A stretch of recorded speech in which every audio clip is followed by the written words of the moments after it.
অনেকে নামাজ পড়ার সময় দৌড়ে এসে রুকুর সময় এক তাকবীর দিয়ে রুকুতে চলে যায়। এখানে এক তাকবীর হবে নাকি দুই তাকবীর দিতে হবে?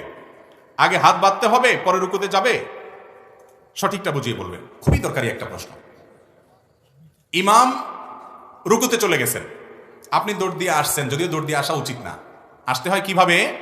ফামশু আলাইকুম বিসাকিনা। নবীজি বলেছেন জামাত দাঁড়ায় গেলে তোমরা হাঁটো এমন ভাবে যেন ধীরস্থিরতার সাথে হাঁটো, তোমরা ধীরস্থিরভাবে হাঁটো। তো হুলস্থুল করবেন না, ধীরস্থিরতা ভাবে আসবেন।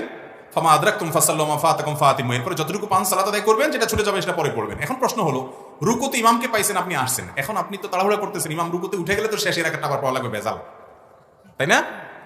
ওই ভেজাল থেকে বাঁচার জন্য মূলত হুলস্থুলটা হয়। যাই হোক, তো আপনি এসে যদি ইমামকে, বা আপনি রুকু ধরার নিয়ত করছেন, ভালো নিয়তে আছে ধরেন, তো আপনি সেক্ষেত্রে কি করবেন? তাকবীর কয়টা দিবেন? উত্তর হলো তাকবীর এখানে দুইটা। এক হলো তাকবীরে তাহরিমা আল্লাহু আকবার, আরেকটা হলো রুকুর তাকবীর। দুইটা তাকবীর। তাকবীরে তাহরিমা যেটা, এটা দাঁড়ানো অবস্থায় দিতে হবে, না দিলে নামাজ হবে না। অনেক লোক আছেন এটা খেয়াল করেন না। আপনি আল্লাহু আকবার দাঁড়ানো অবস্থায় বলে এরপরে আপনি রুকুতে যান। তাকবীর যদি দুইটা না দিয়ে একটাও দেন, নামাজ হয়ে যাবে। কারণ দ্বিতীয় তাকবীর যেটা রুকুতে যাওয়ার সময় দিচ্ছেন, এটা ফরজ না, ওয়াজিব না। বুঝতে পেরেছেন কথা? ওইটা যদি ছুটেও যায় নামাজ হয়ে যাবে, কিন্তু প্রথম তাকবীরটা দাঁড়ায়া দিতে হবে, সেটা কি? ওয়াজিব, ফরজ। তাকবীরে তাহরিমা ফরজ। অতএব আল্লাহু আকবার এটা বলে এরপর আপনি রুকুতে চলে যান।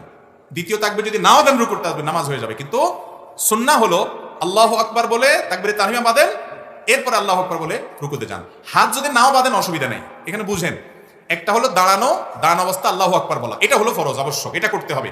হাত বাঁধাটা জরুরি না। আপনি আসছেন, আয়সা দাঁড়ায় আল্লাহু আকবার বলছেন, এরপরে রুকুতে গেছেন আবার তাকবীর দিয়ে, হাত বাঁধেন নাই, নামাজ হয়ে যাবে।